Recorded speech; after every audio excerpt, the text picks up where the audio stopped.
A Werewolf Shifter Romance, written by Amelia Hart. Chapter 1. The Curse of Empty. The autumn wind howled through the stone corridors of Moonhaven Castle, carrying with it the scent of dying leaves and approaching winter. In the servants' quarters below, 19-year-old Bryn Fairhaven pressed her back against the cold stone wall, golden hair plastered to her pale cheeks with sweat and tears. Her emerald eyes darted toward the heavy wooden door, listening for footsteps that would signal another humiliation. "The wolfless freak thinks she can hide from us," came Gareth Ironhold's mocking voice from the corridor beyond. His laughter echoed off the stones, joined by the cruel chuckles of his noble companions. "Come out, aberration. The ceremony awaits your spectacular failure." Bryn's hands trembled as she clutched the rough wool of her servant's dress. Tonight was the annual ceremony of awakening, where young wolves demonstrated their first transformation before the entire kingdom. At 19, she was already a year past the traditional age limit of 18. She was living proof of something that shouldn't exist. A werewolf who couldn't shift. The heavy door creaked open, and Finn's concerned face appeared. His brown hair was disheveled, his clothes bearing the mud stains of his work in the stables. At 20, he was one of the few people in the castle who still treated her with kindness. "Bryn, they're gathering in the great hall," he whispered urgently. "Lady Cordelia sent me to fetch you. You can't avoid this forever." "I can't do it, Finn." Her voice cracked like brittle ice. "Everyone will see that I'm broken, that I'm nothing." Finn stepped closer, his expression gentle but determined. "You're not nothing. You're the strongest person I know. You've survived things that would have destroyed others." Bryn thought of her parents, dead these 7 years in what Lady Cordelia had called a tragic hunting accident. She had been 12 then, too young to understand the whispered conversations that stopped whenever she entered a room. Too naive to question why the woman who had taken her in as a ward treated her more like a slave than family. "My parents would be ashamed," she whispered, touching the small silver pendant at her throat, the only thing she had left of them. "Your parents loved you," Finn said firmly. "Whatever happens tonight, that doesn't change." The sound of approaching footsteps made them both freeze. Lady Cordelia Ironhold swept into the room, her auburn hair twisted into an elaborate arrangement that spoke of wealth and power. At 35, she commanded respect through fear rather than affection. Her brown eyes, cold as winter stones, surveyed Bryn with barely concealed disgust. "Still cowering like a beaten dog, I see," Cordelia said, her voice dripping with false sympathy. "How disappointing, though not unexpected. Come, child, the kingdom awaits your performance." Bryn forced herself to stand, though her legs felt weak as water. "My lady, perhaps it would be better if I remained here tonight. I don't wish to embarrass your house." Cordelia's laugh was sharp as breaking glass. "Embarrass my house? Dear child, you've been doing that since the moment I took pity on you. Tonight, at least, we'll make your shame official." The great hall blazed with torchlight and the excited chatter of nobles from across the kingdom. Tapestries bearing the crests of various houses decorated the stone walls, while long tables groaned under the weight of elaborate feasts. At the far end of the hall, a raised platform awaited the evening's ceremonial transformations. Bryn took her place among the servants along the wall, trying to make herself invisible. But the whispers followed her like hunting hounds. "Look, it's the cursed girl. 19 and still human. What an abomination. They say her parents were traitors. Perhaps the curse runs in the bloodline." Each word was a dagger to her heart, but Bryn kept her face carefully blank. She had learned long ago that showing pain only encouraged more cruelty. The ceremony began with the younger nobles, 16 and 17-year-olds who shifted with graceful ease. Their wolves were beautiful, silver, brown, and gray creatures that moved with predatory elegance. The crowd applauded each transformation, parents beaming with pride. Then came Gareth's turn. Lady Cordelia's son stepped onto the platform with arrogant confidence, his red hair catching the torchlight. At 22, he had shifted years ago, but tradition demanded he demonstrate his abilities before taking on greater responsibilities within the house. His transformation was smooth and practiced. His russet wolf was large and powerful, drawing appreciative murmurs from the assembled nobles. When he shifted back to human form, he wore a smirk of supreme satisfaction. And now, Lady Cordelia announced, her voice carrying clearly through the hall. "We come to a special case. Bryn Fairhaven, ward of House Ironhold, will attempt her first transformation at the advanced age of 19. The whispers grew louder, more excited. This wasn't just ceremony now. It was entertainment. Bryn felt hundreds of eyes upon her as she made her way to the platform on unsteady legs. "Go on, then," Gareth called out, his voice full of malicious glee. "Show us your magnificent wolf, little servant." Bryn closed her eyes and reached deep within herself, searching for the spark of wildness that every werewolf possessed. She had tried this countless times in private, straining until her head pounded and her body ached. But now, with the entire kingdom watching, she tried once more. Nothing. The silence stretched on, broken only by the crackling of torches and the soft shuffle of feet. Bryn opened her eyes to find every face staring at her with expressions ranging from pity to disgust to cruel amusement. "Perhaps she needs encouragement," someone called out, and laughter rippled through the crowd.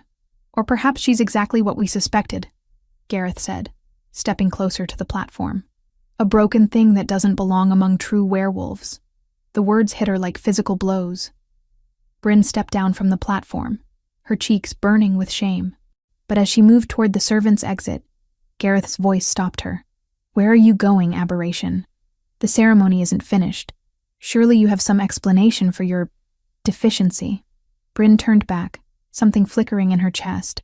Not the wolf she longed for, but something else. Something that had been building for years under the weight of constant humiliation. "I have no explanation that would satisfy you, my lord," she said quietly, "but I am still here. Still standing. Whatever I am or am not, I survive." For just a moment, something shifted in the crowd's energy. A few faces showed surprise at her quiet dignity. But Gareth's sneer only deepened. "Survival isn't strength, servant. It's just stubbornness." He gestured dismissively. "Remove this embarrassment from my sight."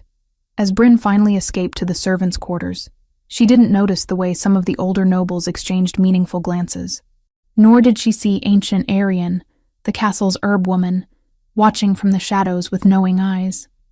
That night, Bryn lay on her narrow cot in the servants' quarters, staring at the ceiling. Sleep eluded her, driven away by the echoing laughter of the great hall. But when exhaustion finally claimed her, the dreams came as they always did. A white wolf, larger than any she had ever seen, stood at the edge of a moonlit forest. Its eyes glowed with golden fire as it gazed at her with infinite patience. In the dream, Bryn could feel its power, its ancient wisdom, its desperate desire to reach her. But every time she tried to step closer, the wolf faded like morning mist. She woke with tears on her cheeks and a hollow ache in her chest that felt like grief for something lost before it could be found. Chapter 2. The Storm. Alpha arrives. 3 days after her public humiliation, Bryn carried a wooden bucket of scrub water through the castle's main corridor, her movements automatic after years of servitude. The stone floors gleamed from her morning's work, though she knew Lady Cordelia would find fault regardless. Her emerald eyes were rimmed with exhaustion. The dreams of the white wolf had grown more vivid each night, leaving her restless and aching. The sudden thunder of hooves in the courtyard made her pause. Through the tall windows, she could see a procession of riders approaching through the morning mist. At their head rode a man whose very presence seemed to command the autumn air itself. Even from this distance, Bryn could sense something different about him, a power that made her skin prickle with awareness. "Move, you worthless creature," Gareth's voice cut through her contemplation. He strode past her with his usual arrogance, nearly knocking the bucket from her hands. "Lord Ronan Stormheart arrives, and Mother wants everything perfect. Try not to embarrass us further." Bryn's breath caught. Ronan Stormheart, the most powerful alpha in the 7 kingdoms, ruler of Valdris, the northern territory that controlled the mountain passes and commanded respect from all other regions. What could bring such a man to their modest castle? She hurried to complete her tasks, but curiosity drew her to the servants' entrance of the great hall as the formal reception began. Through a crack in the heavy wooden door, she could observe without being seen. Lord Ronan stood before Lady Cordelia's throne.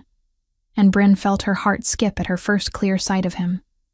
He was tall and broad-shouldered, with dark brown hair that fell in waves to his collar, but it was his eyes that captured her, storm gray and penetrating, as if they could see straight through to a person's soul.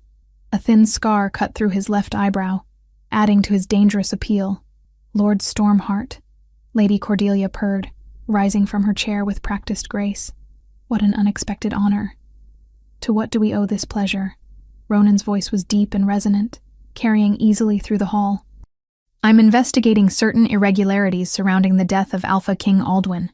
My sources suggest the circumstances were questionable." A subtle tension crept into Cordelia's posture. "How tragic that you doubt the official report. The Alpha King's hunting accident was thoroughly investigated by my late husband's men." "Your late husband's men," Ronan repeated, his tone neutral but somehow threatening. "How convenient that they're no longer available for questioning." Bryn watched, fascinated, as the two powerful figures circled each other verbally. Lady Cordelia's smile never wavered, but her knuckles were white where she gripped her chair. "Surely you don't suspect foul play," Cordelia said with a light laugh. "Who would dare harm the Alpha King? And more importantly, who would benefit from such a terrible act?" "An excellent question," Ronan replied. "I intend to find the answer." The formal dinner that evening was a tense affair. Bryn moved between the tables like a ghost, refilling wine goblets and removing empty plates. She had learned to make herself invisible during such gatherings. But tonight she felt hyper-aware of every sound, every glance. As she approached Lord Ronan's seat to refill his wine, disaster struck. Gareth chose that moment to gesture wildly while telling some boastful story, his elbow catching her arm. The pitcher tilted, sending dark red wine cascading down the front of Ronan's fine doublet. The great hall fell silent.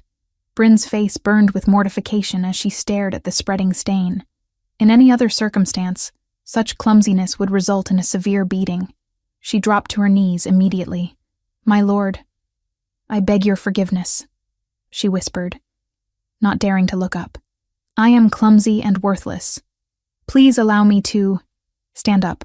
The command was quiet, but absolute. Slowly, Bryn rose to her feet, finally meeting those storm-gray eyes. Instead of anger, she saw curiosity, and something else she couldn't identify. "What's your name?" Ronan asked, his voice gentler than she expected. "Bryn Fairhaven, my lord." His head tilted slightly. "Fairhaven. That name, interesting." He studied her face with an intensity that made her cheeks burn. "How old are you, Bryn Fairhaven?" 19, my lord." Something shifted in his expression. Surprise, perhaps, or recognition. 19. "And you serve in this house?" Before Bryn could answer, Lady Cordelia's voice cut through the moment like a blade. "The girl is my ward, Lord Stormheart. An orphan I took in from charity. I'm afraid she's rather damaged. She has never manifested her wolf." Murmurs rippled around the table. Ronan's gaze never left Bryn's face. Never manifested? At 19? "A genetic deficiency," Gareth added with cruel satisfaction. "We keep her around for simple tasks. She's harmless enough." "Harmless," Ronan repeated, and Bryn caught an odd note in his voice. How unusual. The rest of the evening passed in a blur of whispered conversations and meaningful glances.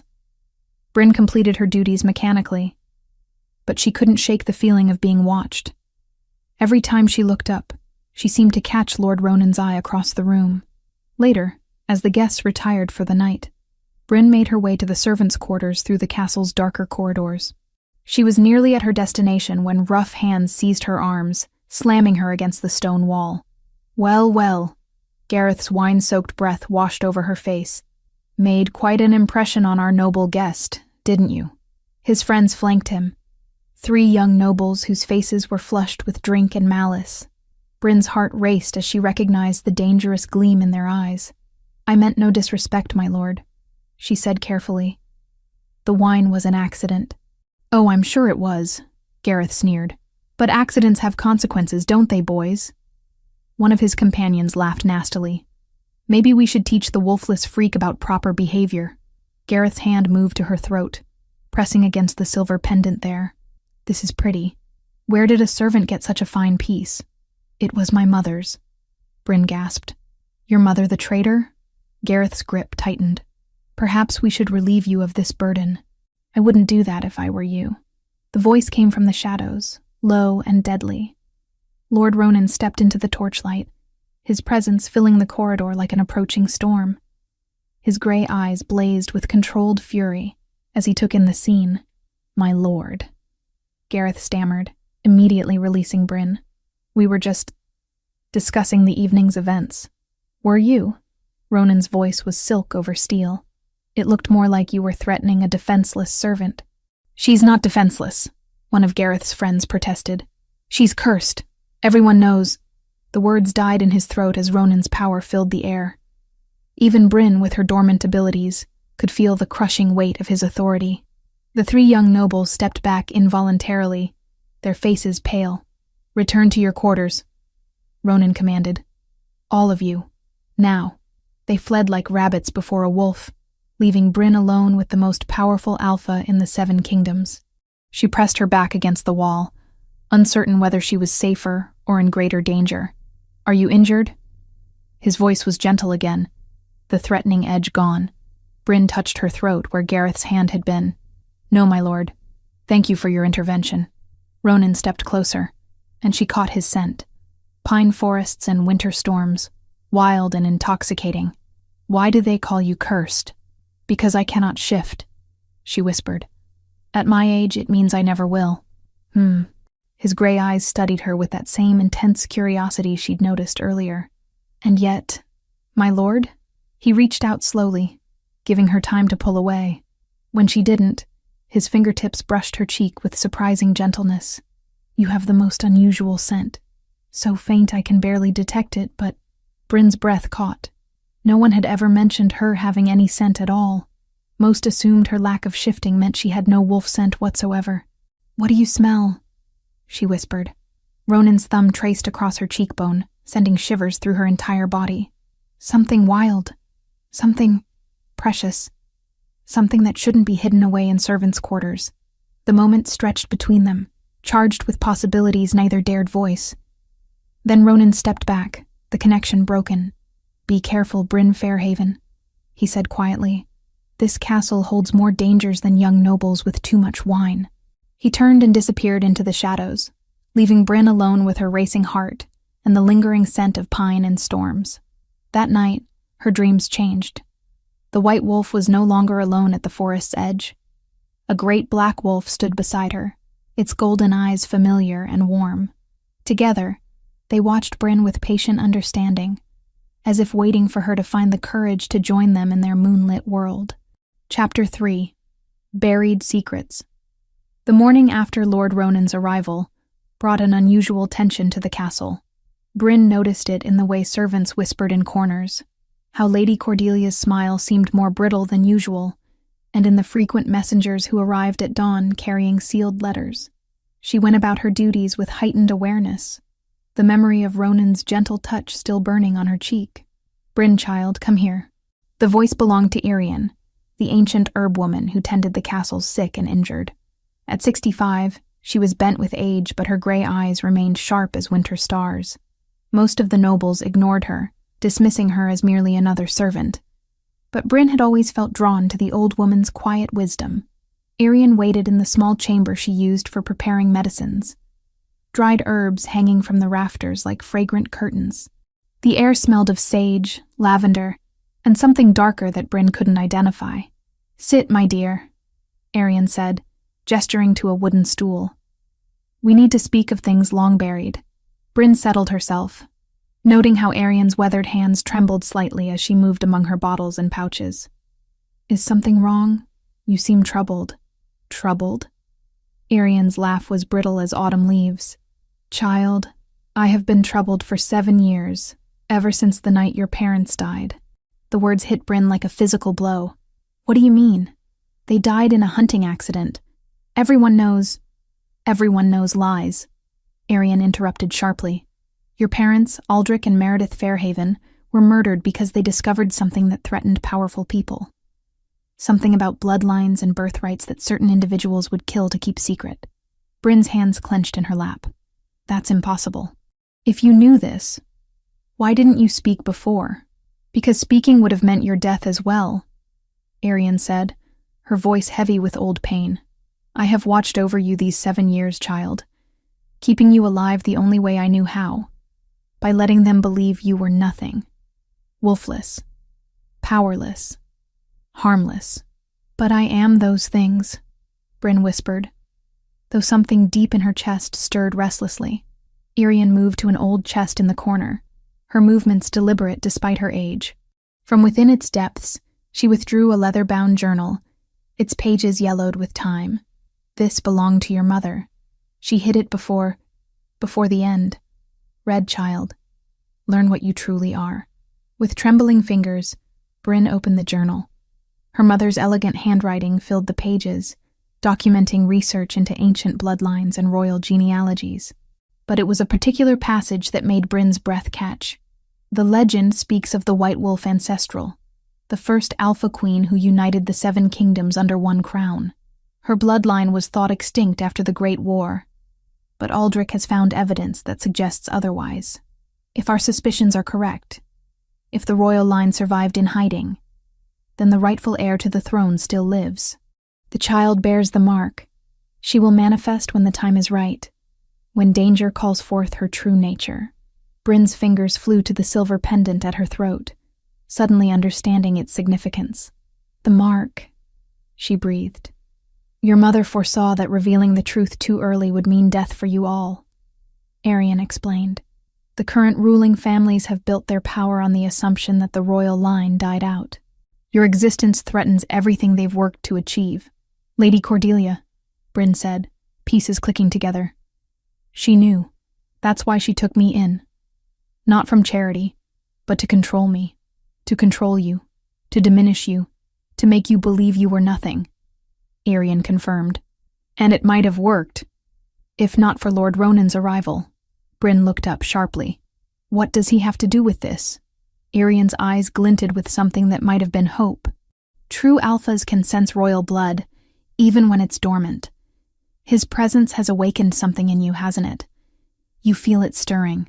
Before Bryn could answer, the sound of approaching footsteps made both women freeze.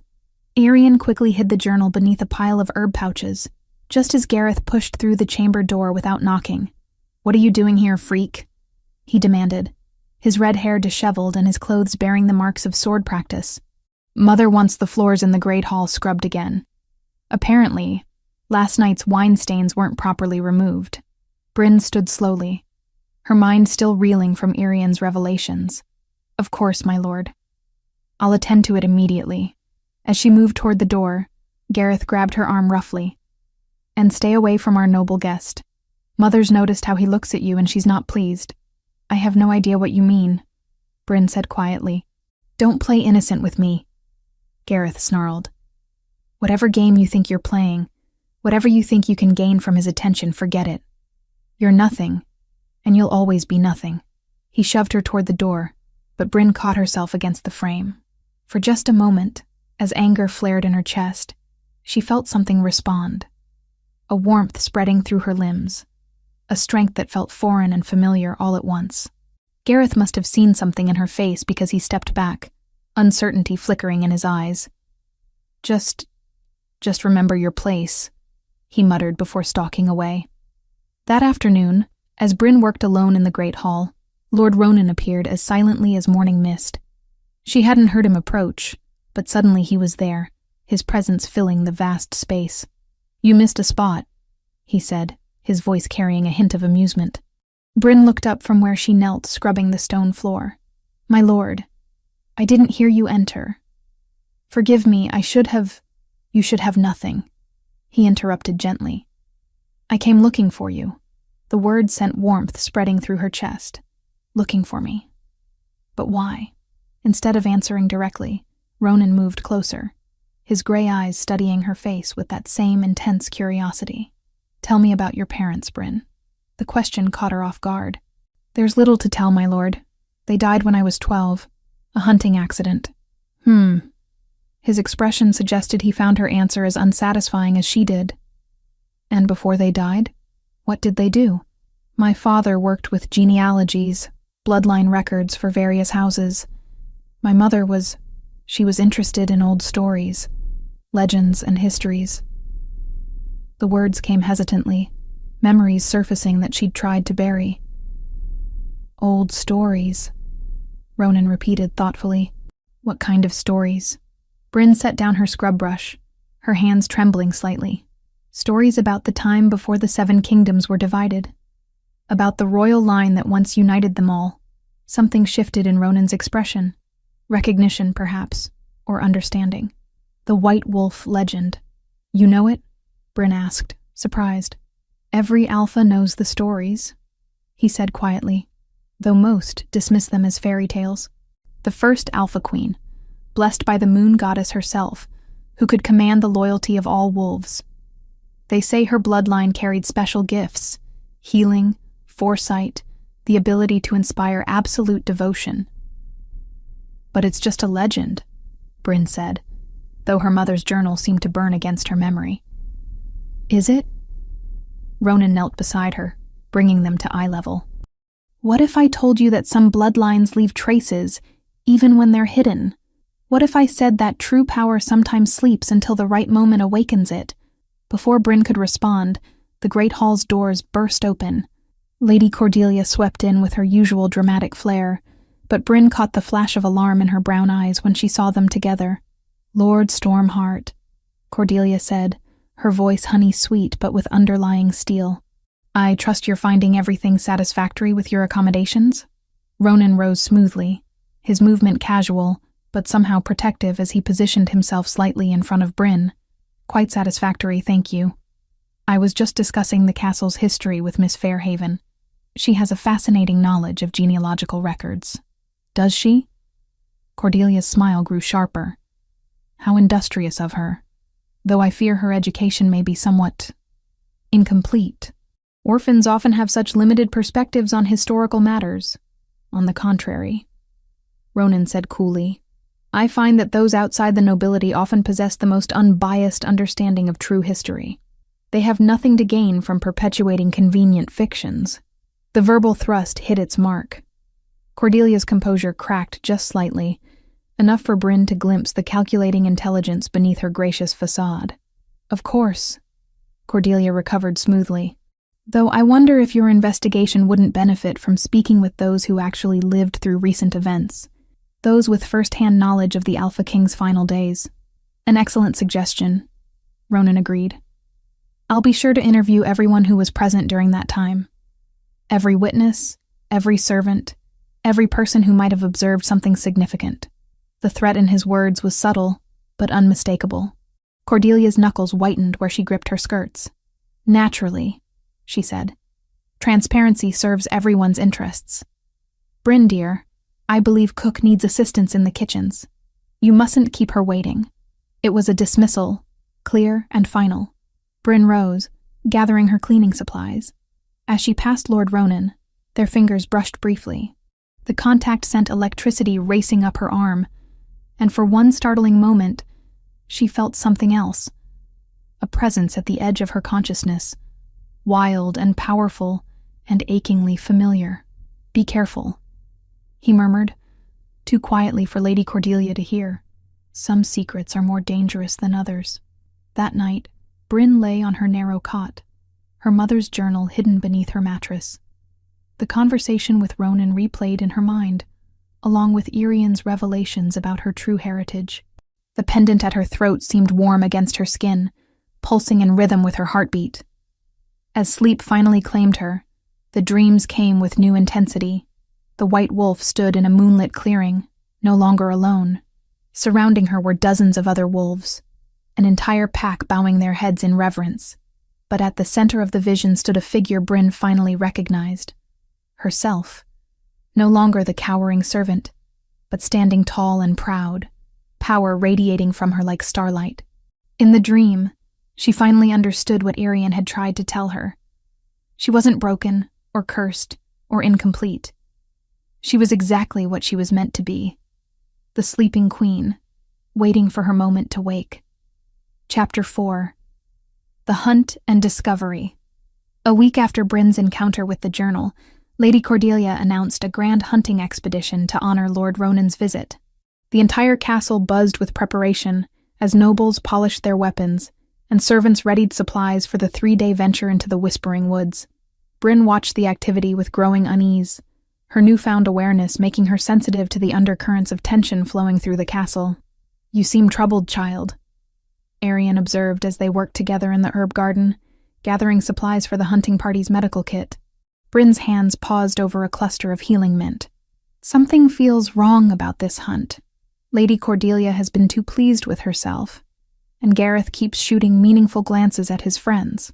Trust your instincts," the old woman advised, her weathered fingers selecting particular herbs with practiced care. "Your bloodline carries gifts of foresight. The closer you come to awakening, the stronger these premonitions will become. But what can I do? I'm just a servant." "No one listens to servants." Arian's gray eyes fixed on her with startling intensity. "You could ensure you're present to witness whatever they plan. Servants are often invisible to their betters, a trait that can be quite useful." The idea was audacious and dangerous, but it took root in Bryn's mind like a stubborn seed. That evening, as the hunting party made final preparations, she approached the head groom with a carefully rehearsed request. "Master Willem," she said, keeping her voice respectful and humble, "Cook is concerned about Lord Ronan's dietary preferences during the hunt. She's asked me to accompany the party to ensure his meals are properly prepared." Willem, a gruff but kind man who'd known her parents, studied her face carefully. "Dangerous work, hunting parties. Lots of things can go wrong in those woods. I understand the risks," Bryn said quietly, "but I have my reasons." Something in her tone must have convinced him, because he nodded slowly. "There's an extra horse in the stables. Small mare, gentle but quick. If you're determined to go, best you can ride properly." The next morning dawned crisp and clear, with autumn mist clinging to the castle walls like ghostly fingers. Bryn had barely slept, her dreams filled with images of white wolves running through dark forests and storm-gray eyes that seemed to see straight through her soul. She dressed carefully in her plainest traveling clothes and braided her golden hair into a practical plait. The silver pendant lay hidden beneath her collar, its weight a constant reminder of the secrets she now carried. The hunting party assembled in the courtyard as the sun crested the eastern mountains. Lord Ronan sat astride a magnificent black destrier, his presence commanding even among the gathered nobles. He wore practical hunting leathers that emphasized the powerful lines of his frame, and his dark hair caught the morning light like polished bronze. Lady Cordelia rode side saddle on a dainty white palfrey, her burgundy riding habit immaculate despite the early hour. She surveyed the assembled party with satisfaction, her brown eyes lingering on certain faces with meaningful intensity. "My lords and ladies," she called out, her voice carrying clearly across the courtyard. "Today we hunt in the ancient tradition, testing our skills against the wild creatures of the Whispering Woods. May fortune favor the bold." The party moved out with much fanfare, hounds baying and horses prancing with excitement.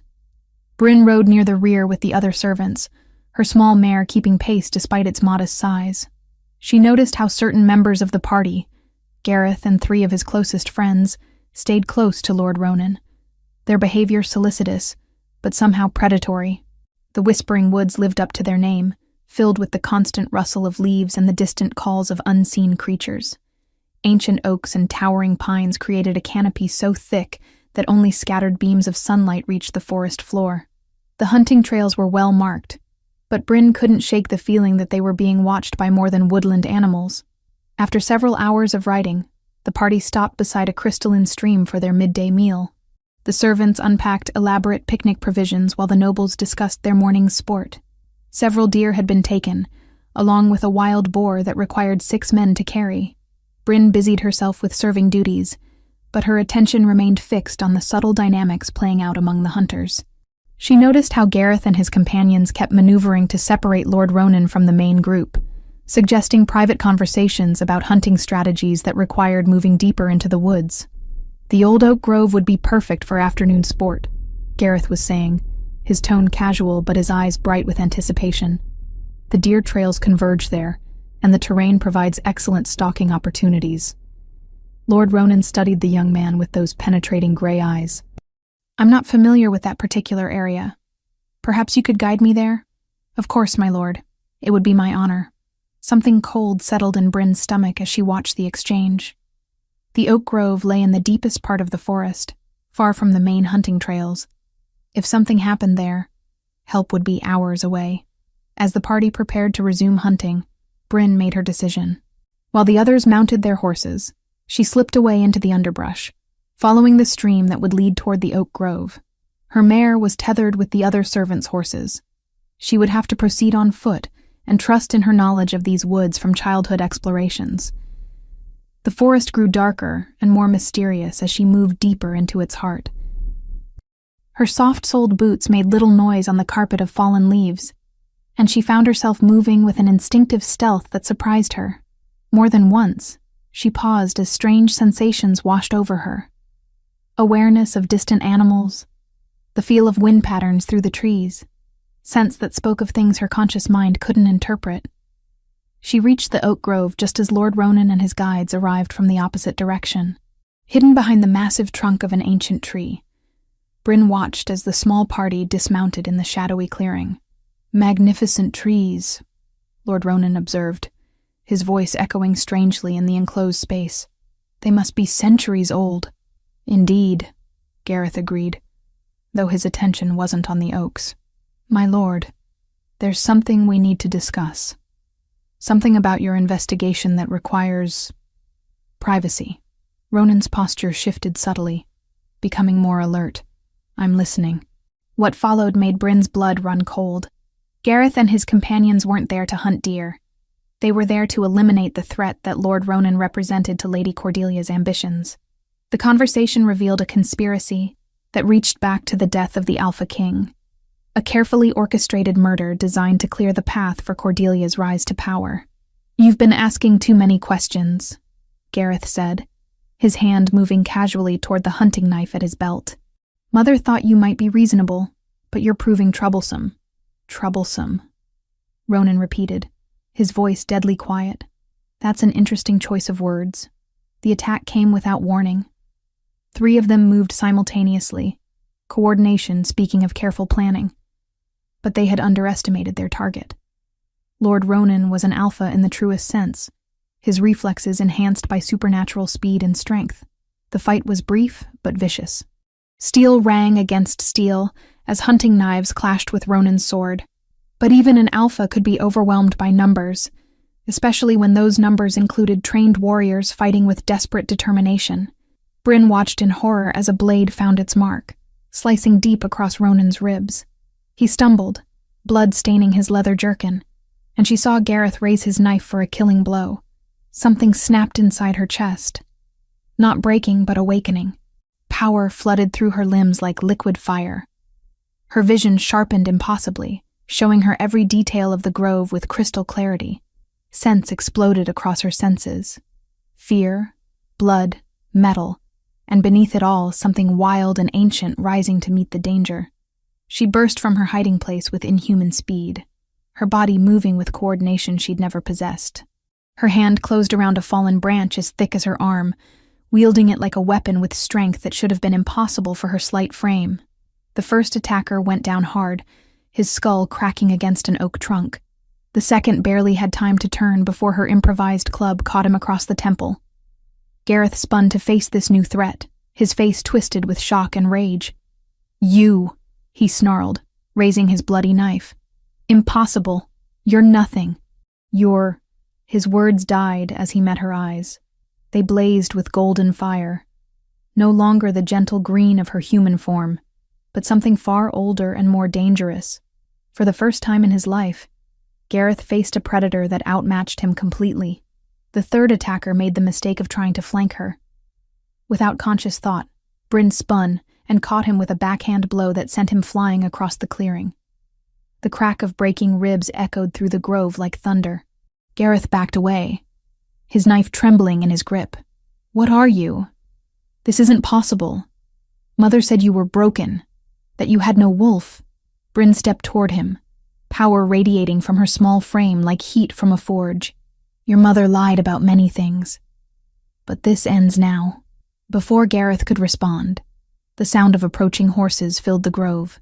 The rest of the hunting party had followed the sounds of combat, arriving to find their noble companions scattered across the ground like broken dolls.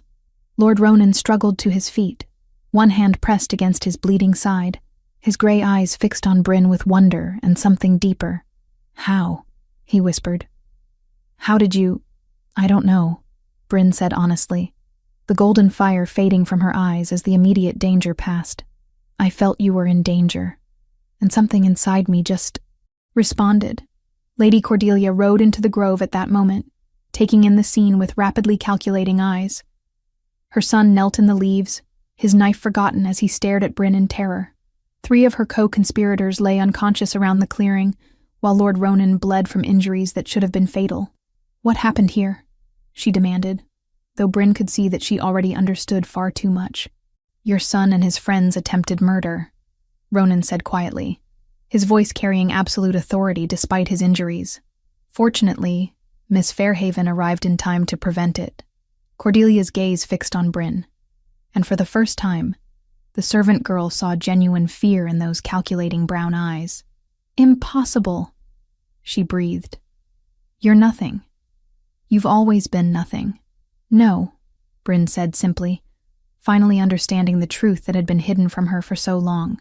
"I've always been exactly what I was meant to be. I just needed the right moment to remember." As the hunting party dealt with the aftermath of the attack, Bryn helped support Lord Ronan back to his horse. His blood soaked through her sleeve where she touched him, but she felt no revulsion, only a fierce protectiveness that seemed to sing in her bones. "Thank you," he murmured as they rode slowly back toward the castle. "You saved my life." "You would have done the same," she replied, though she wasn't sure how she knew that with such certainty. His storm-gray eyes found hers, and she saw recognition there, not just of her actions, but of what she was becoming. "Yes," he said quietly, "I would have," without hesitation. The words carried weight beyond their simple meaning, speaking of bonds forged in crisis and destinies finally beginning to unfold. As they emerged from the whispering woods, Bryn felt the silver pendant pulse against her throat, warm with promises of revelations yet to come. Chapter 5. Betrayals and Revelations. The 3 days following the attack in the Oak Grove transformed the castle into a pressure cooker of whispered conversations and meaningful glances. Lord Ronan recovered from his injuries with supernatural speed, though he bore the scars as evidence of how close death had come. Gareth and his surviving conspirators languished in the castle's dungeons, their fates awaiting Lord Ronan's judgment. Bryn found herself caught between worlds, no longer invisible as a mere servant, but not yet acknowledged as anything more. The other servants regarded her with a mixture of awe and fear, while the nobles watched her with calculating suspicion. Only Arian seemed unsurprised by recent events, nodding sagely whenever their paths crossed as if everything was unfolding exactly as expected.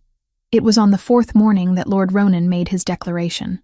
The great hall had been transformed for a formal gathering, with representatives from neighboring houses present to witness whatever pronouncement the powerful Alpha intended to make.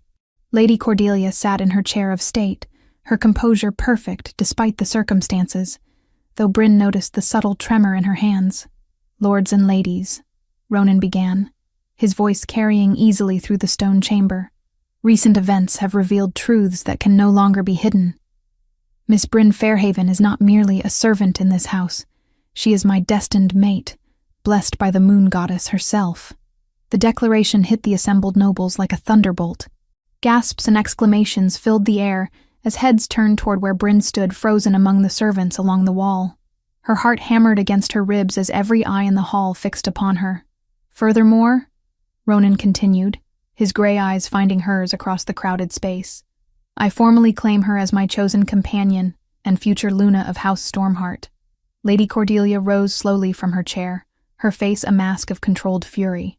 "My lord," she said, her voice honey-sweet but edged with poison, "surely you speak in haste. The girl is damaged, wolfless. Surely such a union would weaken rather than strengthen your noble bloodline." "Damaged?" Ronan's tone grew dangerous. "The woman who single-handedly defeated 3 trained warriors to save my life. The woman whose courage and strength shine like a beacon in the darkness of this place? Courage born of desperation, perhaps? Lady Cordelia replied smoothly. But my lord, consider the implications. A Luna who cannot shift, who has no connection to her wolf nature. What message does this send to your pack? To your enemies? Murmurs of agreement rippled through portions of the crowd. Bryn felt their doubt and disdain washing over her like a tide of poisoned water. The moment she had dreamed of, being publicly acknowledged, being valued, was turning into another nightmare of judgment and rejection. The girl has bewitched him. Someone whispered loudly enough to be heard. Used some servant's trickery to ensnare his affections. Unnatural, another voice agreed. An alpha mating outside his own kind. Lord Ronan's power filled the hall like an approaching storm, making the air itself heavy with authority. Enough, he commanded. And silence fell instantly. I know what I have seen. I know what I sense. Miss Fairhaven carries gifts that transcend your limited understanding. But Lady Cordelia had found her opening and pressed forward ruthlessly. Gifts? She laughed, the sound sharp as breaking glass. My lord, if you must know the truth about this girl's parentage, then perhaps it's time to reveal why she has lived as my ward all these years. Bryn's blood turned to ice water in her veins. She could see triumph glittering in Cordelia's brown eyes, as the woman prepared to deliver what she clearly believed would be a killing blow. The truth, my lord, is that her parents were traitors to the crown. Aldrich and Meredith Fairhaven were executed, not killed in a hunting accident as we've allowed people to believe, but executed for plotting against the Alpha King himself. The lie was delivered with such conviction that even Bryn felt a moment's doubt. Around the hall, faces turned toward her with expressions ranging from horror to disgust. The word traitor echoed in whispers as noble families distanced themselves from potential contamination. Her bloodline is cursed, Lady Cordelia continued, her voice rising with theatrical passion. Tainted by treachery and weakness. I took her in from Christian charity, but I've always known she carried the seeds of her parents' corruption.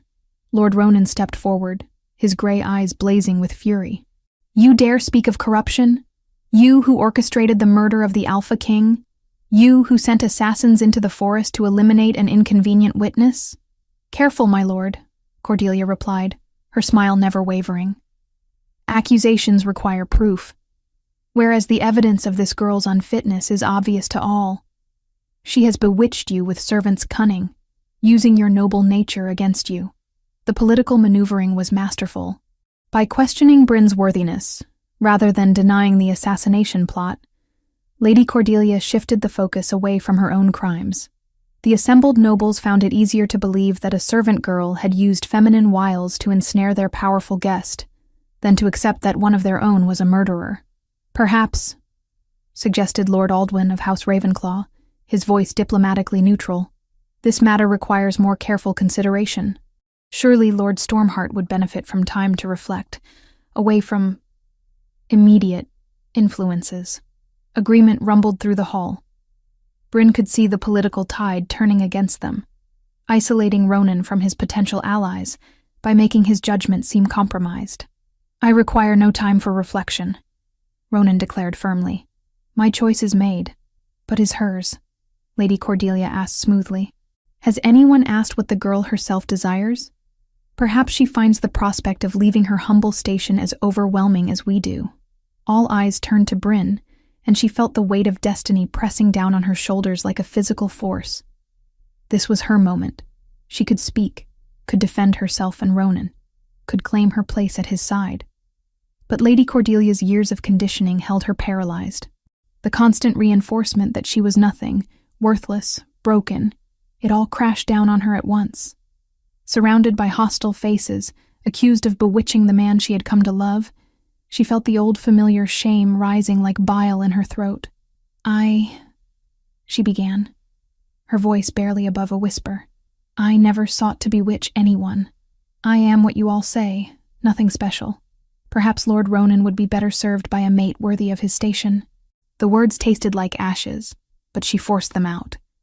Better to spare him the political consequences of defending her than to drag him down with her supposed unworthiness. Something shattered in Ronan's expression. pain, disappointment, and a grief so profound it made her chest ache. "Bryn," he said quietly, "you don't understand what you're saying." "I understand perfectly," she replied, hating herself with each word. "I understand that I am a servant, that my parents were traitors, and that I have brought nothing but trouble since the moment you arrived." The political pressure in the room shifted again, nobles relaxing as the threat to the established order seemed to dissolve. Lady Cordelia's smile was radiant with victory. "There, you see," she said gently, as if comforting a wounded animal. "The girl knows her place. She has no desire to rise above her station and bring shame upon your noble house." Ronan stood in the center of the hall, isolated by Bryn's apparent rejection and the noble's relief at avoiding an uncomfortable precedent.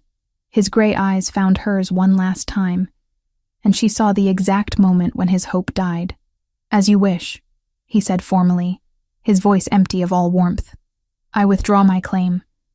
Miss Fairhaven remains a ward of House Ironhold, subject to Lady Cordelia's authority." The dismissal was final, absolute. Bryn felt something precious tear apart inside her chest as Ronan turned away, his broad shoulders rigid with controlled emotion. "However," he continued, his tone growing hard as winter steel, "given recent events, I believe it would be best if I continued my investigation from elsewhere. I'll be departing at dawn." "Of course," Lady Cordelia agreed quickly, eager to see him gone before he could cause more trouble. "We understand completely. Travel safely, my lord." That evening, as the castle settled into uneasy quiet, Bryn sat alone in her small chamber, staring at the leather journal that contained her mother's research. The words on the pages seemed to mock her now. Prophecies of a royal bloodline, legends of the White Wolf ancestral, promises of power and destiny that had proven to be nothing but fantasy. A soft knock at her door made her look up. Arian entered without waiting for permission, her aged face grave with disappointment. "Foolish child," the old woman said bluntly. "Do you have any idea what you've done?" "I've saved him from making a terrible mistake," Bryn replied, though her voice lacked conviction. "Lady Cordelia was right. I would only have weakened him." "Lady Cordelia is a murderer and a liar," Arian snapped. "And you've just handed her everything she wanted on a silver platter." "What was I supposed to do? Stand there and watch as his reputation was destroyed because of me? Let him sacrifice his position for someone who can't even shift?" Arian moved closer, her gray eyes blazing with frustration. "You were supposed to trust in what you are, instead of what others have told you to believe. You were supposed to have faith in the mate bond that even a blind fool could see burning between you." "There is no mate bond," Bryn said desperately. "That was just wishful thinking. Political necessity. He needed an excuse to investigate Lady Cordelia's crimes, and I provided convenient cover. Is that what you truly believe?" Arian asked softly. "After everything that's happened, after the power you manifested in the forest, after the way your very soul responds to his presence." Bryn's hands trembled as she closed the journal. "It doesn't matter what I believe. He's leaving at dawn. It's over." Arian studied her for a long moment, then shook her head sadly. "No, child. It's only beginning. Lady Cordelia won't rest now that she knows you're a threat. Lord Ronan's protection was the only thing keeping you safe, and you've just thrown it away." "What do you mean?" "I mean," Arian said grimly, "that by tomorrow night, you'll either be dead or gone from this place forever. Lady Cordelia can't risk leaving you alive now that she knows what you might become." The old woman turned toward the door, then paused. "There's still time, if you can find the courage to claim what's rightfully yours. But time is running short, and dawn comes whether we're ready or not." After Arian left, Bryn lay on her narrow cot, staring at the ceiling as tears tracked silently down her cheeks. Outside her window, storm clouds gathered on the horizon, and she could hear the distant rumble of thunder approaching. By morning, Lord Ronan would be gone, taking with him her last chance at something resembling happiness. But more than that, she realized with growing dread, he would also be taking the only protection she had against Lady Cordelia's ambitions. Arian was right. Her brief moment in the spotlight had made her a liability that couldn't be allowed to survive. As lightning flickered outside her window, Bryn finally understood that her choice in the Great Hall hadn't saved anyone. It had simply ensured that when the end came, she would face it utterly alone. Chapter 6. The Awakening of the White Wolf. The night after Lord Ronan's departure brought no peace to Moonhaven Castle. Bryn lay sleepless on her narrow cot, her heart heavy with the weight of lost possibilities. Through her small window, she could see storm clouds gathering on the horizon, and something in the charged air made her skin prickle with unease. She had made the right choice, she told herself for the 100th time. Better to spare Ronan the political consequences of defending her than to drag him down with her supposed unworthiness. But the hollow ache in her chest suggested that righteousness was a cold comfort when it meant losing the only person who had ever seen her as more than nothing. The soft creak of floorboards in the corridor made her freeze. It was well past midnight. No servant should be moving through the castle at this hour. Bryn held her breath, listening as careful footsteps approached her chamber door. The latch lifted silently, and 3 figures slipped into her room like shadows given form. Even in the darkness, she recognized their shapes. Lady Cordelia, flanked by 2 of her most trusted guards. They moved with predatory purpose, believing their prey to be helpless and unaware. "Carefully now," Cordelia whispered, her voice carrying a satisfaction that made Bryn's blood run cold. "We mustn't damage her too badly. It needs to look like she tried to escape and met with a tragic accident in the forest." Bryn forced herself to remain still, breathing slowly and evenly as if deep in sleep. Through barely cracked eyelids, she watched as one of the guards approached with a length of rope, while the other positioned himself by the window. "Such a shame," Cordelia continued softly. "The poor girl, overcome with grief at Lord Ronan's rejection, fled into the wilderness in despair. Wolves or bandits must have found her before we could organize a rescue. Tragic, really." The guard reached for her, and Bryn moved. The power that had awakened in the oak grove blazed to life again, but stronger now, more focused. She rolled away from grasping hands with inhuman speed, her bare feet finding purchase on the stone floor as she sprang to her feet. "Impossible," Cordelia breathed, her composed facade cracking as Bryn faced them with eyes that glowed like golden flames in the darkness. The first guard lunged forward, confident in his size and strength advantage. He discovered his mistake when Bryn's palm struck his chest with enough force to send him flying backward into the stone wall. The crack of breaking ribs echoed through the small chamber as he crumpled unconscious to the floor. The second guard drew his sword, the steel singing as it cleared its sheath. "Witch," he snarled, circling her cautiously. "Demon spawn." "Neither," Bryn said quietly, power thrumming through her voice in a way that made the very air shiver. "Just someone who's finally tired of being afraid." Lady Cordelia backed toward the door, her brown eyes wide with terror and calculation. "Guards!" she screamed. "Help! The servant girl has gone mad." But before reinforcements could arrive, the window behind them exploded inward. Glass shattered across the floor, as a figure in a dark traveling cloak vaulted through the opening with fluid grace. Lord Ronan straightened slowly, his gray eyes taking in the scene with deadly comprehension. "I thought you had left," Bryn gasped, her heart lurching with hope and confusion. "I tried," he replied grimly, never taking his eyes off Lady Cordelia.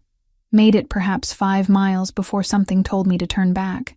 A good thing, it seems." The remaining guard made the mistake of trying to attack, while Ronan's attention was divided.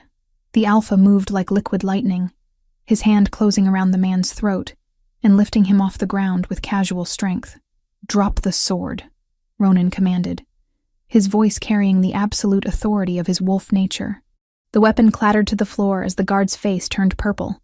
"Now then," Ronan said conversationally, releasing his grip enough to let the man breathe.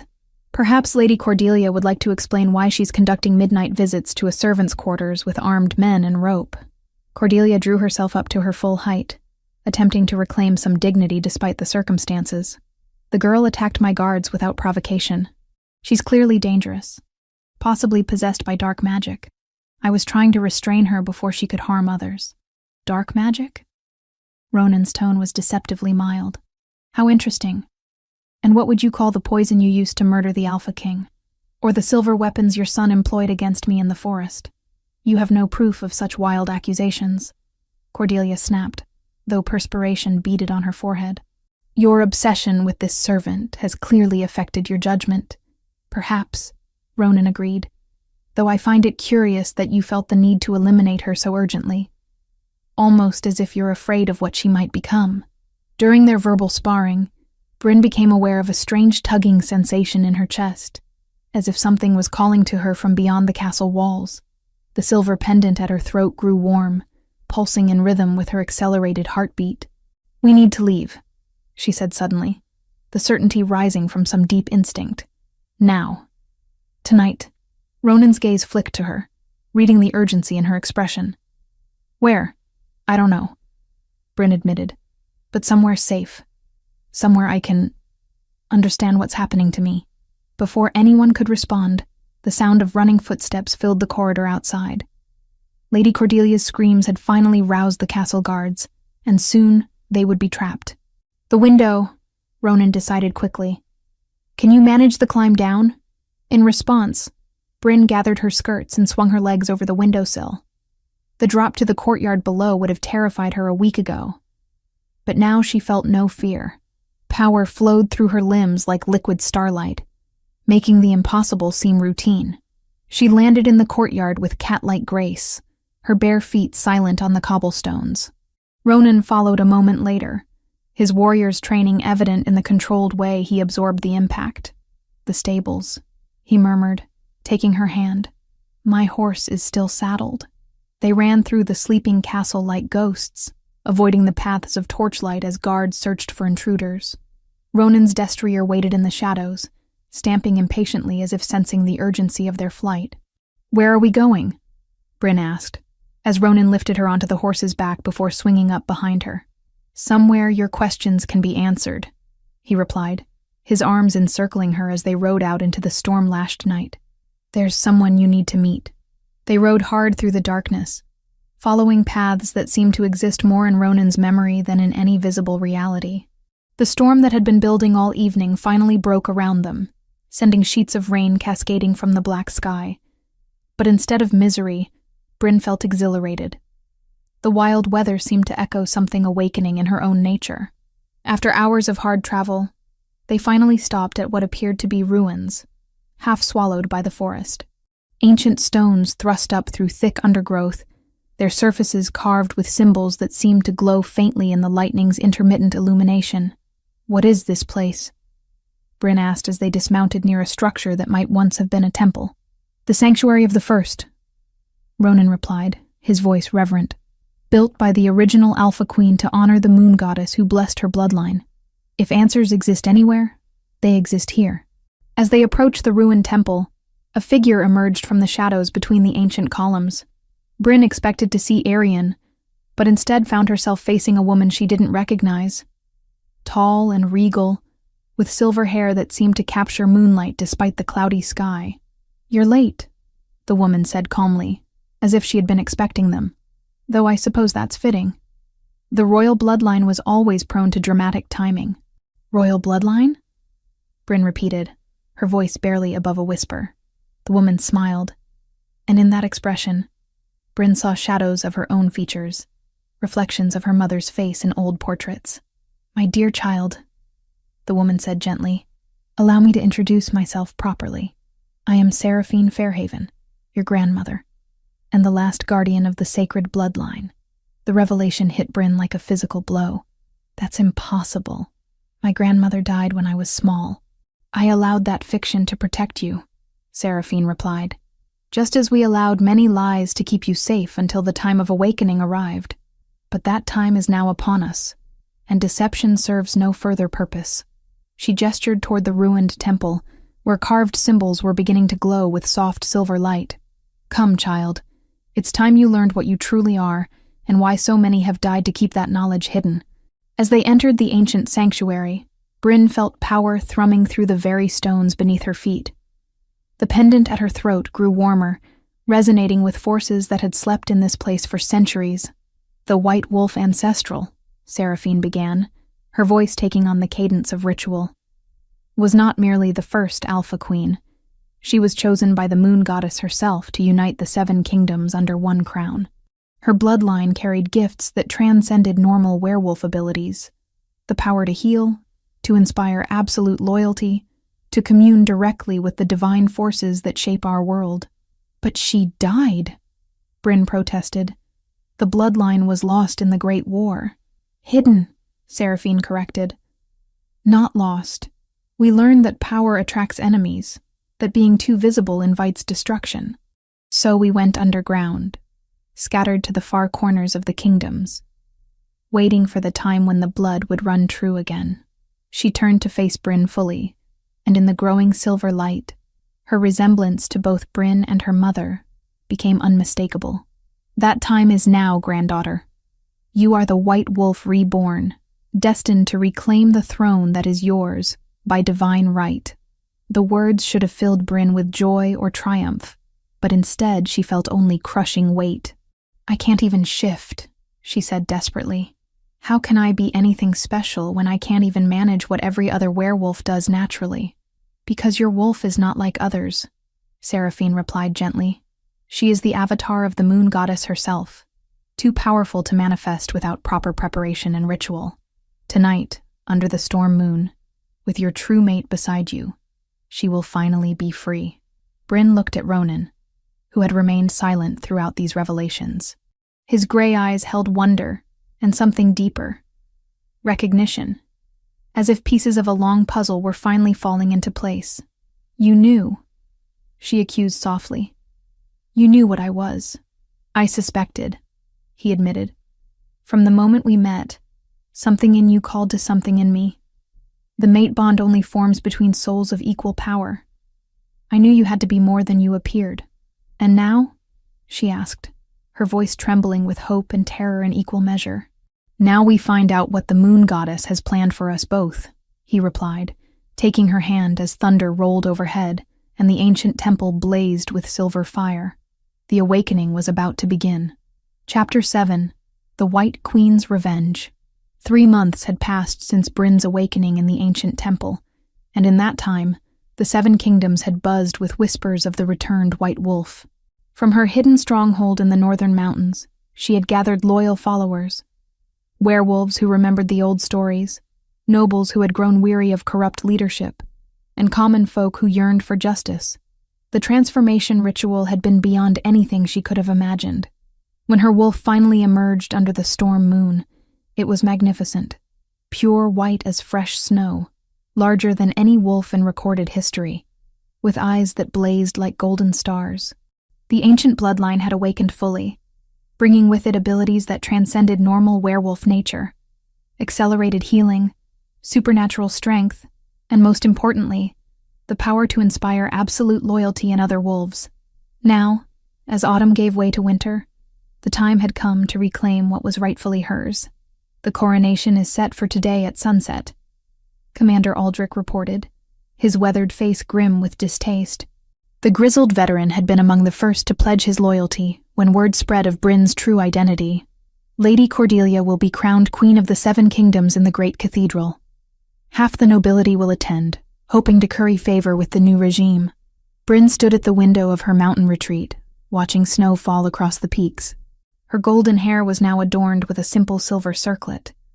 Not the crown of the kingdoms, but an ancient symbol of her bloodline's authority.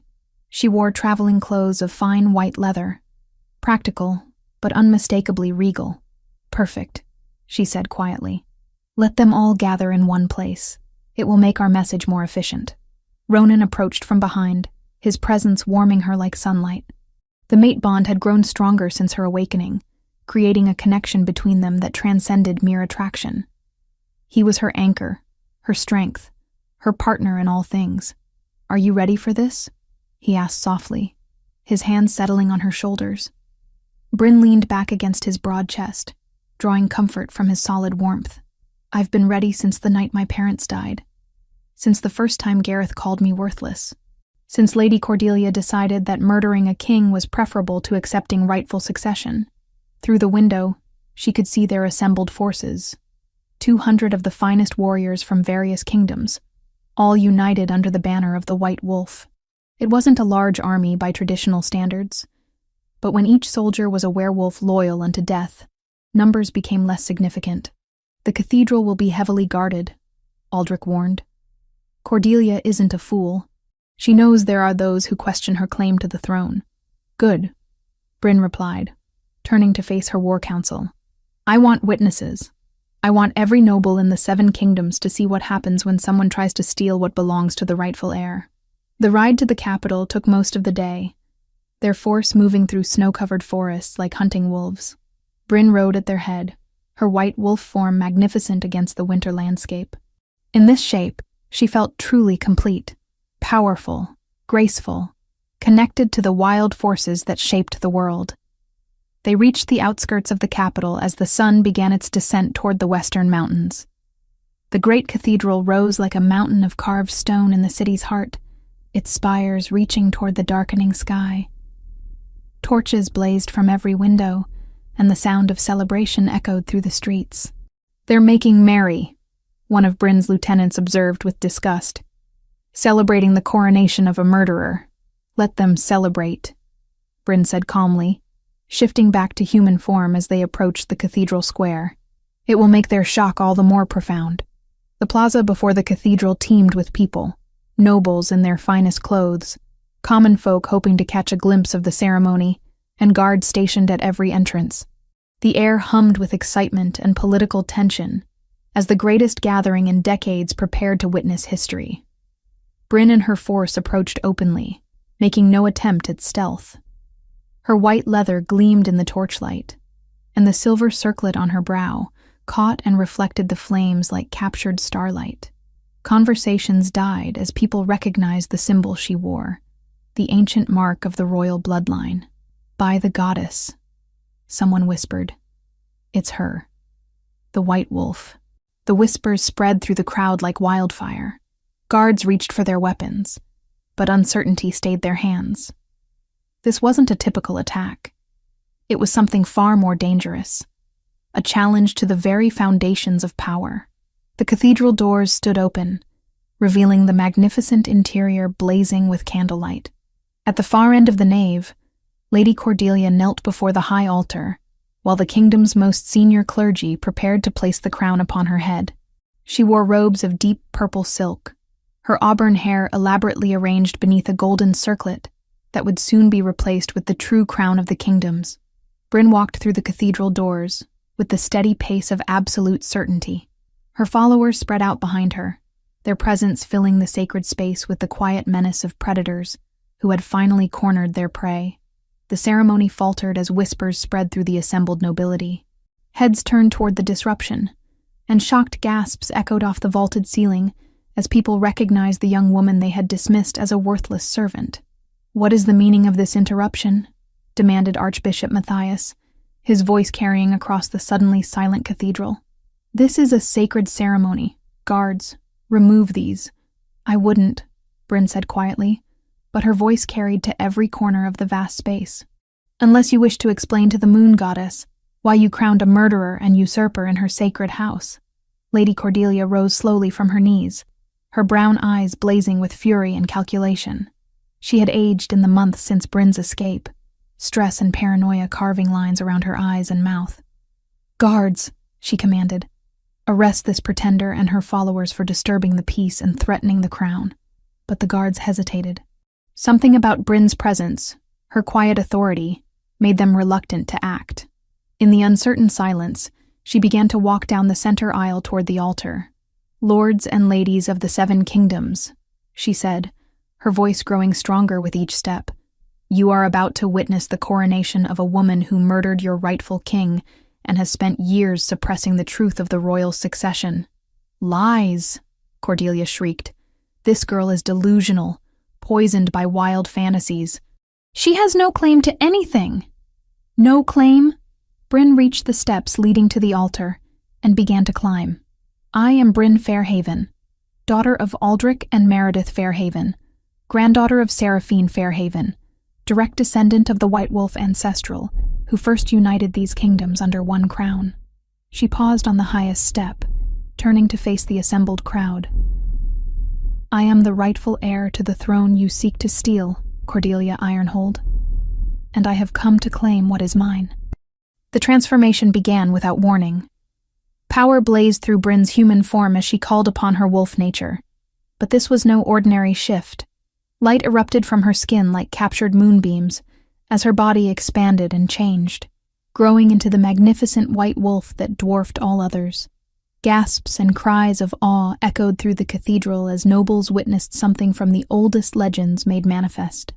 The white wolf stood nearly as tall as a horse, her fur gleaming like fresh snow, her golden eyes blazing with divine authority. "Impossible," Cordelia breathed, backing away from the altar. "This cannot be real." The white wolf's response came not in words, but in power that washed over every werewolf in the cathedral like a tide. One by one, nobles who had been sitting or standing dropped to their knees as their wolves recognized and submitted to the ultimate alpha. Even those who had never shifted felt the compulsion, their human nature overwhelmed by the presence of divinity made flesh. Lady Cordelia alone remained standing, her face twisted with desperate rage. "I will not bow," she snarled. "I have worked too hard, sacrificed too much, to yield to some peasant girl with delusions of grandeur." The white wolf regarded her with patient golden eyes, then began to shift back to human form. But the power remained, radiating from Bryn like heat from a forge as she faced her enemy. "You murdered King Aldwyn," she said, her voice carrying absolute authority. "You orchestrated attempts on Lord Ronan's life. You tried to have me killed to protect your stolen throne. Do you deny these charges?" "I deny nothing," Cordelia screamed, her composure finally cracking completely. "I did what was necessary to secure the future of these kingdoms. You think your bloodline makes you fit to rule? You're nothing but a servant girl who got lucky." "Perhaps," Bryn agreed calmly, "but I am a servant girl who commands the loyalty of every wolf in this room. While you command nothing but fear and hate." As if to prove her point, Gareth chose that moment to stumble forward from where he had been kneeling among the other nobles. Lady Cordelia's son looked haggard and broken, his red hair unkempt and his clothes disheveled. "Mother," he gasped, reaching toward her with desperate hands. "Please, stop this. She is what she claims to be. Can't you feel it? The power, the authority? We cannot fight the moon goddess herself." Lady Cordelia stared at her son with disgust. "Weak," she spat. "Just like your father, bowing to power instead of seizing it." But even as she spoke, Bryn could see the defeat in her eyes. Surrounded by kneeling nobles, faced with the manifest power of the royal bloodline, Lady Cordelia finally understood that her ambitions had reached their end. "I offer you a choice," Bryn said quietly.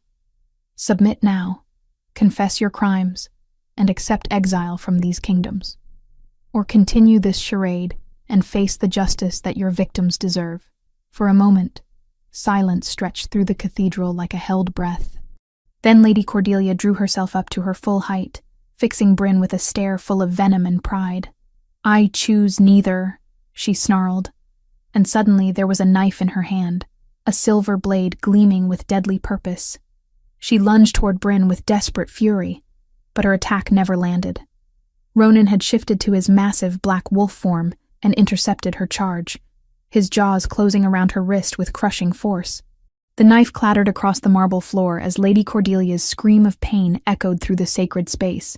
"Enough," Bryn commanded, and Ronan released his grip, allowing the broken woman to collapse at the altar steps.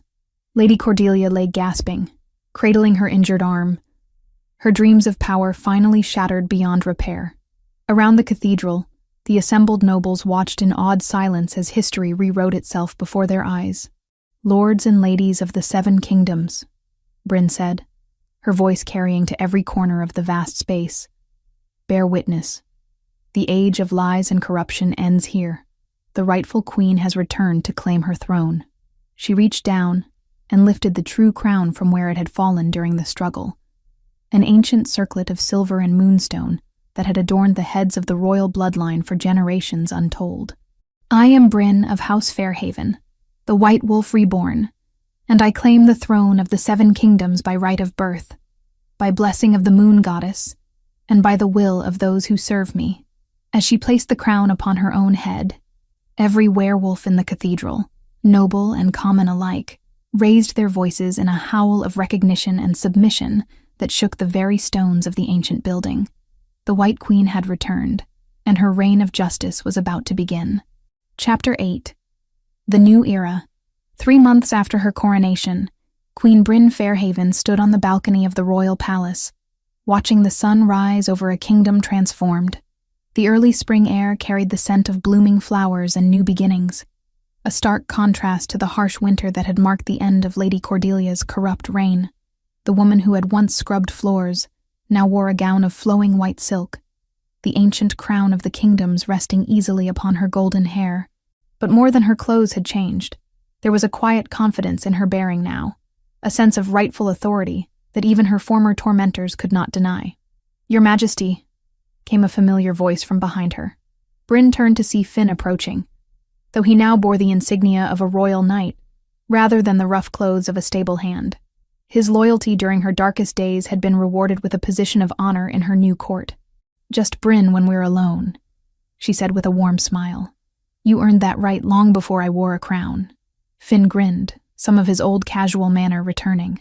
"The council is gathering in the throne room.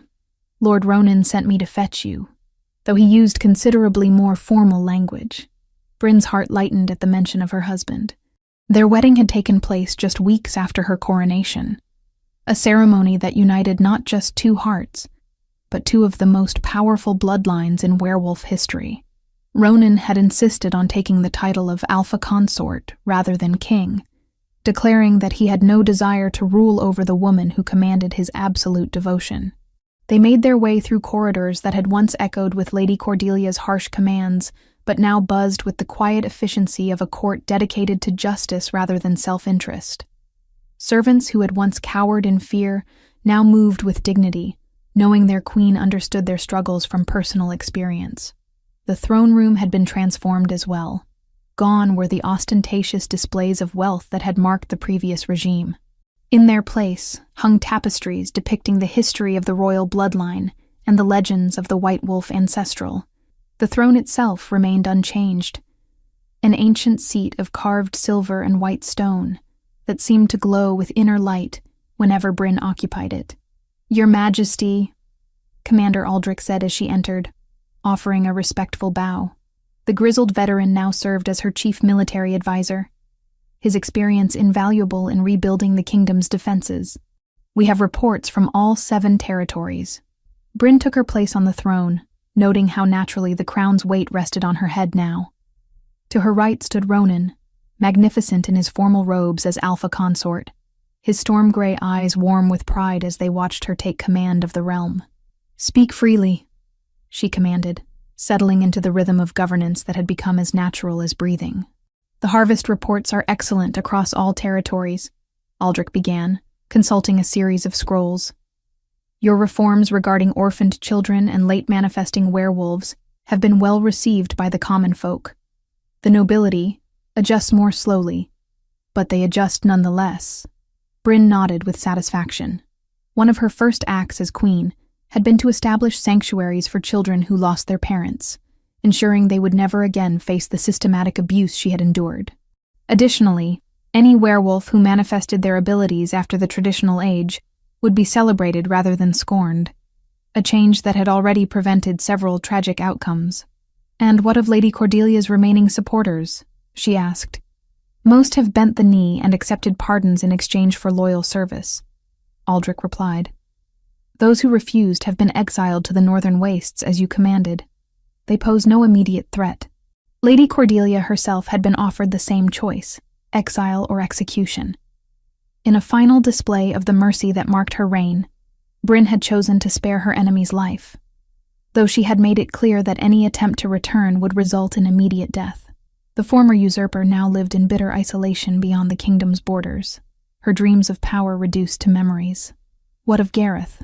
Bryn asked, though she already suspected the answer. "Still in the dungeons, Your Majesty," Aldrich confirmed. "He continues to refuse all offers of clemency, claims he would rather die than serve the woman he once called worthless." Bryn felt a pang of something that might have been pity. Gareth's pride had always been his defining characteristic, and apparently even imprisonment couldn't cure him of it. "Keep offering," Eventually, he may come to understand that stubborn hatred serves no one. Your Majesty is too merciful, muttered Lord Aldwyn of House Ravenclaw, one of the nobles who had initially opposed her claim, but now served with grudging respect. Perhaps, Bryn agreed calmly. But I would rather err on the side of mercy than repeat the mistakes of those who came before me. The meeting continued for another hour, covering trade agreements, military deployments, and the countless administrative details that kept a kingdom functioning. Bryn listened to each report with careful attention, her mind cataloging information and weighing decisions with the wisdom that seemed to flow from her royal bloodline. When the formal business concluded, most of the courtiers departed to attend to their various duties, but Arian remained, now bearing the title of royal advisor, though she insisted on keeping her simple herb-woman's robes. "You wish to speak with me privately?" Bryn asked, as the ancient woman approached the throne. Arian's weathered face creased into a knowing smile. "Indeed, Your Majesty. There are certain developments that require discussion." Before Bryn could ask what she meant, Ronan moved closer to the throne, his hand coming to rest on her shoulder in a gesture that spoke of deep intimacy and shared secrets. "Tell her," he murmured, his voice warm with anticipation. Bryn looked between them in confusion, then understanding began to dawn as she noticed the particular way Arian was studying her face and figure. "The sickness that has troubled you these past weeks," Arian said gently. "The fatigue, the changes in appetite, the heightened sensitivity to certain scents, are signs of pregnancy," Bryn finished, her hand moving instinctively to her still flat stomach. "I'm with child." The confirmation sent a wave of emotion through her, joy, wonder, and a fierce protectiveness that seemed to emanate from her very core. The royal bloodline would continue, and her child would grow up knowing love and security, rather than abuse and rejection. "The heir to the White Wolf legacy," Ronan said softly, his own voice thick with emotion. "Our son or daughter will never know the struggles you endured." "How long?" Bryn asked, her mind already racing with implications and preparations. "Perhaps 2 months along," Arian estimated. "By autumn, the 7 kingdoms will have a new prince or princess." That evening, as the sun set over the kingdom she now ruled, Bryn walked through the royal gardens with Ronan at her side. The space that had once been reserved for nobles now served as a public park, where common folk could bring their children to play among the flowers. "Are you happy?" Ronan asked, as they paused beside a fountain decorated with carved wolves. Bryn considered the question seriously. 3 months ago, she had been a powerless servant convinced of her own worthlessness. Now she wore a crown and carried the heir to an ancient bloodline. The transformation seemed like something from a fairy tale rather than reality. "I am," she said finally, surprised by how easily the truth came. "Not because of the crown or the power, but because I finally understand who I was always meant to be." She turned to face him fully, her green eyes bright with contentment. "I was never broken, never cursed, never worthless. I was just waiting for the right moment, the right circumstances, the right person to help me become who I truly am." Ronan cupped her face gently in his hands, his thumbs brushing across her cheekbones with infinite tenderness. "And who is that?" "Bryn Fairhaven," she replied with quiet certainty. "Queen of the 7 kingdoms, mate to the most honorable alpha in existence, and soon to be mother to the next generation of the royal bloodline. But most importantly, I am someone who remembers what it feels like to be powerless, and who will spend her reign ensuring that no one else has to endure what I survived." Their kiss was gentle, but full of promise, a pledge of continued partnership in all things. Around them, the kingdom settled into peaceful evening routines, secure in the knowledge that their ruler understood their struggles and would protect their interests. As they made their way back to the palace, Bryn caught sight of a white wolf running along the forest's edge. Not herself, but one of the wild creatures that seemed drawn to her presence. The sight filled her with deep satisfaction. The kingdom was healing, growing stronger under her guidance, and the future stretched ahead bright with possibility. Later that night, as she lay in the royal bed with Ronan's protective arms around her, Bryn reflected on the journey that had brought her to this moment. Every humiliation, every moment of despair, every instance where she had been called worthless or broken. It had all been necessary preparation for this destiny. The servant girl who had once scrubbed floors was gone, transformed into a queen who would reshape the 7 kingdoms according to principles of justice and mercy. The White Wolf had returned, just as the ancient prophecies foretold, and her reign would be remembered as the beginning of a new golden age. Outside the palace windows, the moon shone down on a realm at peace, blessing the woman who had reclaimed her birthright and the man who loved her completely. In the months and years to come, their story would be told in every corner of the kingdom, a tale of transformation, justice, and the power of love to overcome any obstacle. But for now, Queen Bryn Fairhaven of the 7 kingdoms simply smiled in her sleep, one hand resting protectively over the new life growing within her, secure in the knowledge that she had found her true place in the world at last. The White Wolf's legacy would continue, and with it, the promise of a better future for all who dwelled within her domain.